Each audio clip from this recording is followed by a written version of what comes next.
na palavra, em Timóteo diz, né? Não vos dei um espírito de medo. Sim. Então, o que nos trava mesmo para poder ser aquilo que Deus pensa de nós é exatamente esse medo. E é o contrário que acontece na vida dos apóstolos, né? Quando recebem o batismo no Espírito, e aí destrava todo aquele medo, aquele complexo, aquele receio, pudor. Estavam as portas fechadas, temerosos de qualquer passo, de qualquer desafio, e eles já tinham consciência do chamado. Deus já havia chamado eles, já sabiam, já tinham sido doutrinados, né, discipulados por Jesus, mas o medo ainda era um fator que aterrorizava e que fazia com que eles, mesmo diante da clareza de um chamado e da necessidade de uma resposta, eles ficavam presos por causa do medo.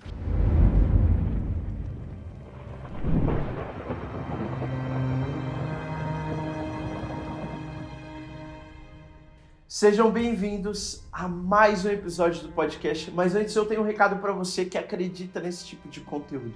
Você sabia que você pode contribuir para a expansão e melhorias aqui do canal? Sendo assim, nós deixaremos um QR Code para que você possa fazer a sua contribuição.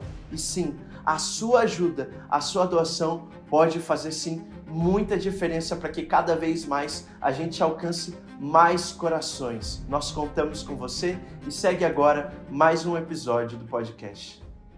Você começou ou não a assistir a série Os Anéis de Poder, que é uma série do Tolkien, né, padre? Justamente, olha, tá sendo muito bom, a gente tá andando assim milimetricamente, né, na série. Pra saborear cada momento. Saborear cada momento e também assim, não tem desculpa pra não assistir. 2, 3 minutinhos, você já vai assistir o conteúdo que a gente vai falar aqui e perceber quantas coisas a gente pode justamente entrar nessa dinâmica da espiritualidade.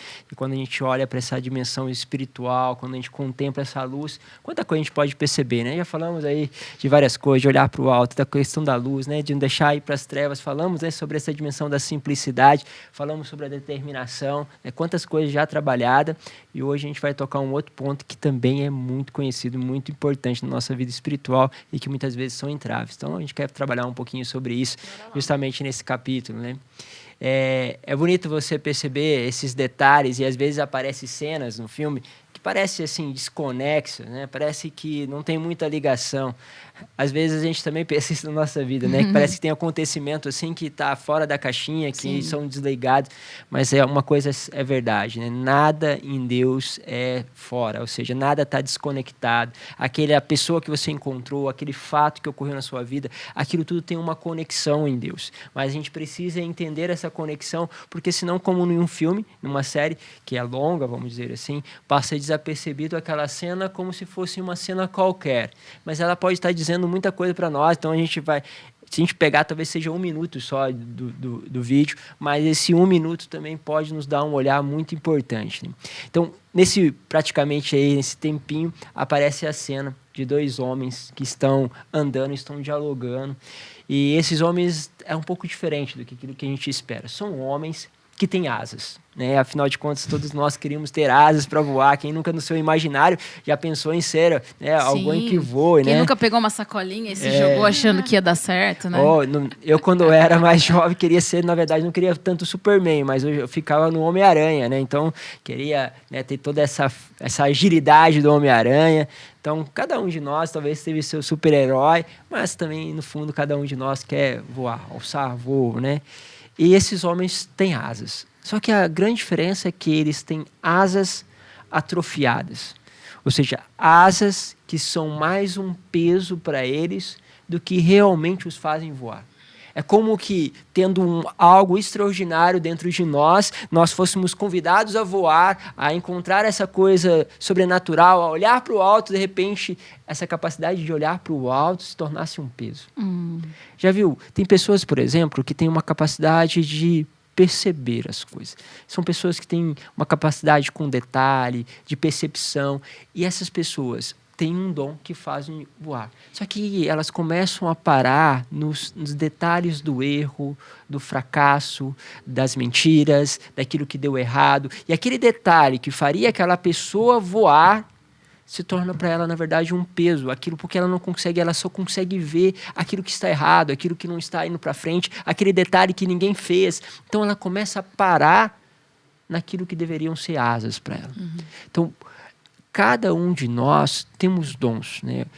São Pedro de Leão e Mar, ele fala uma coisa muito bonita quando ele vai falar dos adoradores, né? Ele fala, olha, Deus vos constituiu desde a eternidade para vocês serem adoradores. Deus vos deu capacidade, conhecimento para que possam ser adoradores. Se você é um pregador, Deus te deu capacidade, Ele te formou pensando para que você realize essa missão. Se você tem uma missão de forma especial na tua maternidade, Deus te deu condição, te deu todos os instrumentos desde a eternidade para que você pudesse exercer a maternidade. Só que aí você transforma isso em um peso, em vez de ver isso justamente como uma graça. Então, começa aí justamente a perceber os dons que Deus te deu para voar e a gente não percebe, começando justamente a atrofiar isso. E eles falam o seguinte, né? Tem poucas expressões, mas falo uma delas que eles usam, ele fala assim, o mundo é estranho e se eu me deixasse abalar, eu nunca sairia da caverna.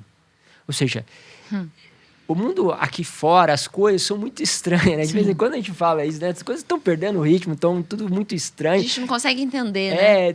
Tenho medo, né? Quantas pessoas vai dizer assim, eu tenho medo de ter filhos, né? Sim, porque muitas. o mundo aqui está sendo... o mundo é muito cruel, muita violência, quanta coisa ruim, mas eu não quero me deixar abalar, eu preciso sair disso, né? Então, ou seja, esse convite, eles estão saindo da caverna, mas o mais interessante é que eles saem da caverna pensando que justamente estão vendo a realidade, quando na verdade eles ainda não conseguem ver.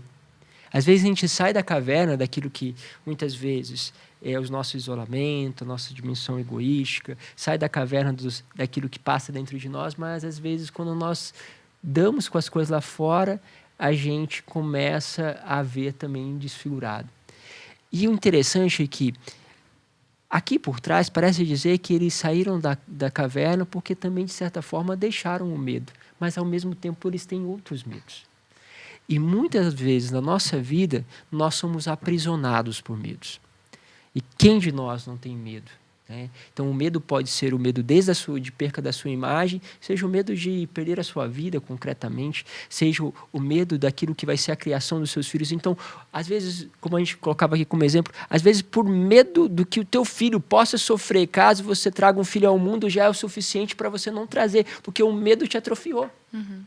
Você tem medo. O que será? O que vai acontecer? E o meu trabalho? Então, você começa a paralisar no medo. Quantos de nós podemos ter um potencial enorme de evangelização e não fazemos porque temos medo? E começamos a parar. Eu me lembro assim, com medo. Eu falo assim, gente, hoje eu vou numa favela, entro numa realidade de violência. Hoje estou ali na Cracolândia, a gente fazendo missão, né? Para quem não sabe, fazemos todo o primeiro domingo de cada mês a missão na Cracolândia aqui em São Paulo. Vamos ali com as garotas de programa, vamos com jovens também nas várias realidades, como o Pancadão aqui em São Paulo. Realidades que seriam, para mim, de medo. Eu nunca me imaginaria, antes de estar na comunidade, de entrar em qualquer um desses lugares, nem de passar perto. Mas, de repente, quando nós, vamos dizer assim, ultrapassamos este medo, começa, então, a vermos coisas que nós não tínhamos visto antes. Eu vejo jovens morrendo, jovens feridos, eu vejo travestis e prostitutas na rua clamando por Deus, pedindo a misericórdia de Deus, fazendo experiência de Deus, né? Eu vejo irmãos de rua que têm um amor extraordinário e dons extraordinários, mas estão ali naquela realidade mergulhados em droga. Você vê tanta coisa que eu não poderia ver se eu não ultrapassasse as barreiras do meu medo, né?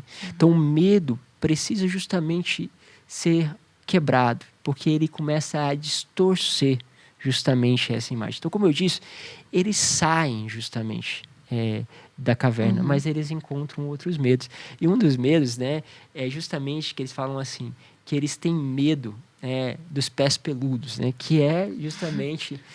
vocês vão conhecer, vão falar nos próximos capítulos talvez mais profundo, mas os pés peludos são imagina uma criatura amável. Eles veem os pés peludos... Tem nada de assustador, Nada de assustador. Eles veem os pés peludos com todo medo, né? Um vai dizer assim, né? Cuidado, porque eles são, né, mais perigosos que uma raposa, né? São mais perigosos do que... mas eles não são nada disso. Né? Eles não têm nada a ver com isso, mas o medo faz com que, se eles vissem um pé peludo, eles já se recolheriam. Se eu ver uma favela, se eu ver a possibilidade talvez de eu ter mais um filho, a possibilidade justamente da minha condição financeira, se eu ver isso, se eu ver aquilo, eu me retraio, porque eu tenho medo daquela realidade, quando na verdade aquela realidade pode ser muito diferente do que você imagina. Quantas pessoas vão fazer evangelização conosco e começam a se espantar, tipo... Nossa, o que é isso? Eu nunca imaginava, né? A gente às vezes sai assim, todo mundo fica assim, nossa, vocês fazem isso, vocês fazem... Né? Eu me lembro quando eu vi os primeiros vídeos da comunidade, estava ainda na faculdade, né? E eu olhava e eu comecei... Eu não só fiquei indignado com o que a comunidade fazia, como eu me levantei da cama, estava deitado assistindo o vídeo da Canção Nova, e eu comecei a andar, falei assim, não acredito, não sei, como que esse povo faz isso? Incomodado, né? Tipo, que povo louco, meu Deus do céu, como que eles fazem essa loucura, né? Eu falei assim, nunca eu faria uma coisa dessa, meu Deus do céu.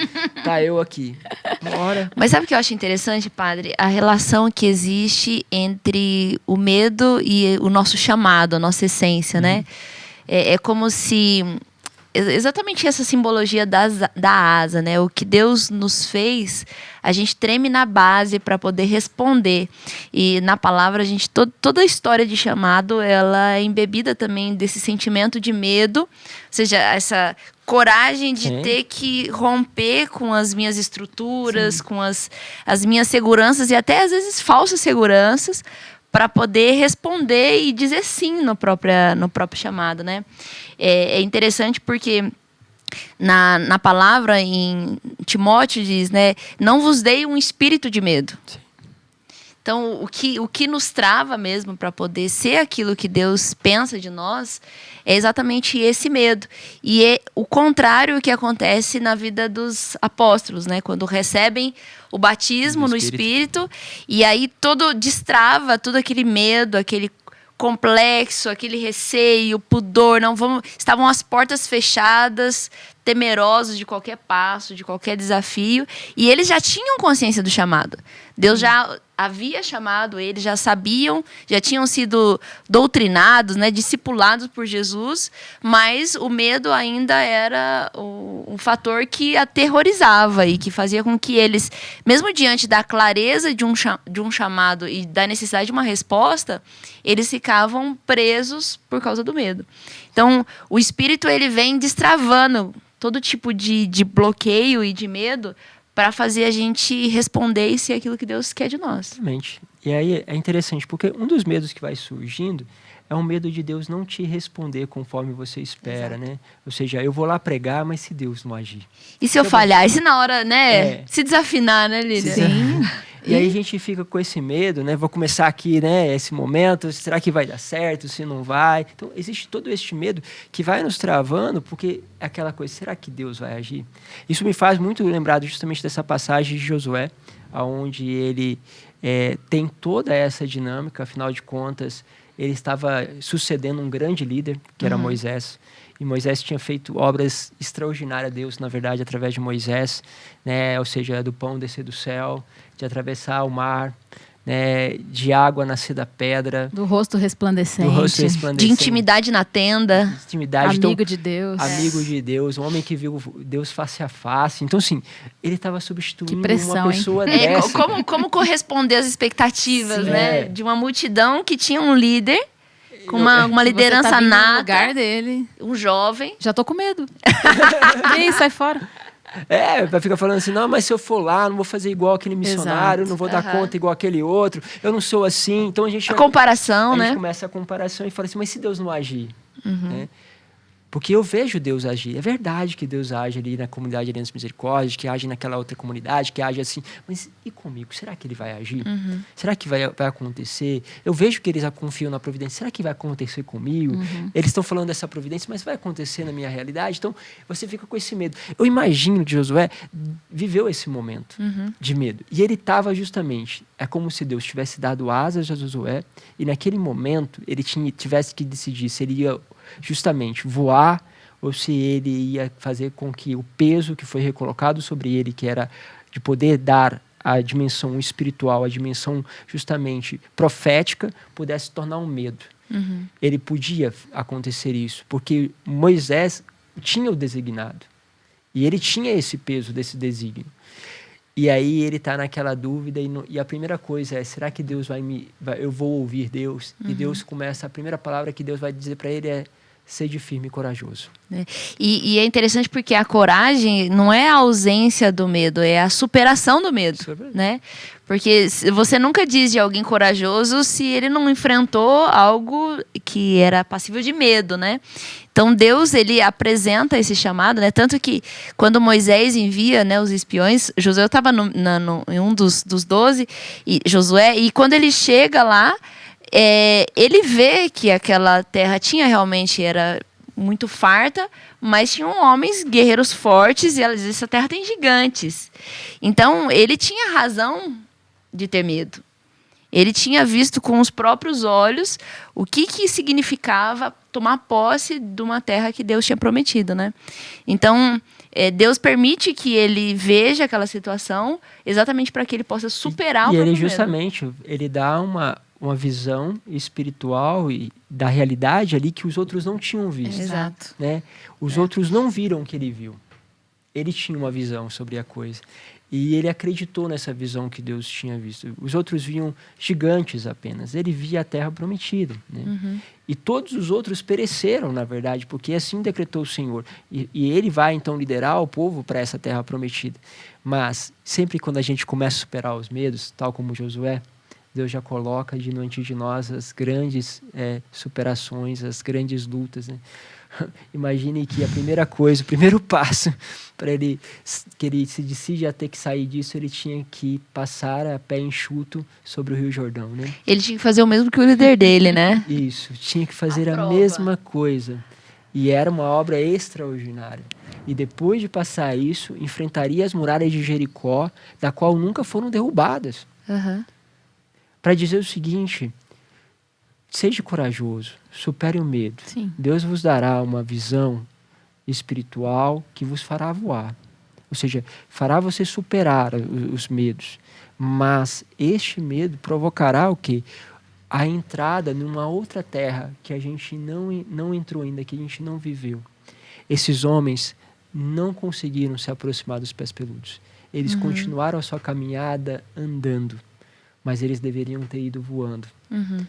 E isso é o que faz justamente essa diferença. Nós precisamos pensar quais são os nossos medos e como Deus nos pede de ser corajosos em relação aos nossos medos.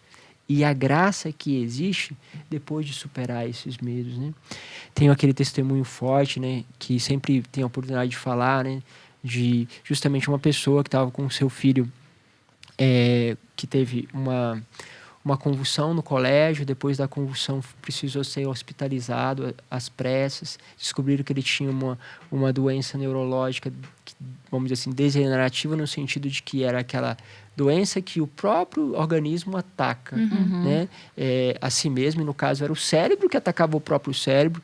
Essa criança tinha muitas vezes essa coisa de ficar contorcendo, de ter muitas vezes essa dimensão. Então começaram a fazer um tratamento com ele através de um caminho que seria como se ele tivesse um câncer cerebral. E aí a própria medicação do tratamento, porque eles não sabiam como tratar a doença, provocava uma série justamente de efeitos colaterais. Sim. E chegou um momento que a coisa só piorava. O tratamento deveria dar uma semana, não melhorava. A mãe e o pai, excelentes assim, fizeram todo o tratamento justamente para que pudesse melhorar, fizeram corrente de oração, mas não funcionava, a coisa não ia. E aí é lógico, aparece sempre alguém que dá uma outra solução, que fala, olha, faz isso, faz aquilo, procura essa religião, faz aquilo outro. E os pais tiveram que se manter determinados. Lembra aí do episódio anterior, manteram-se determinados, mas chegou um momento que uma das cirurgias que ele tinha que fazer de correção, justamente por uma questão de tráqueo, gerou um outro problema que piorou a situação, e já tinha passado praticamente 4 meses. A mãe, quando conversou comigo na última vez, disse, olha, está muito difícil. Eu sinto que agora eu preciso entregar o meu filho. Ou seja, ela tinha que fazer aquilo que era o medo dela. Ela tinha que ela mais temia, era né? o que ela mais temia. Mas ela chegou naquele momento e falou assim, mãe, eu entendo a sua dor. E aí queriam talvez fazer um outro caminho com outra religião. Eles falaram assim, olha, mesmo que depois não me, vamos dizer assim, não me entendam, de eu não escolher para essa religião, eu quero justamente continuar na minha escolha. Deus sabe o que quer, ou seja, Deus pode curá-lo. Se Deus não quer, eu estou entregando a Deus. Sim.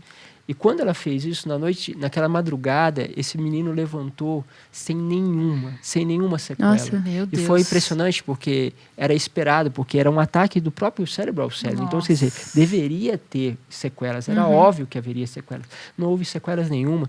E o que mais espantava os médicos e enfermeiros é que, mesmo com a tráqueo, ele falava e precisava de um aparelho.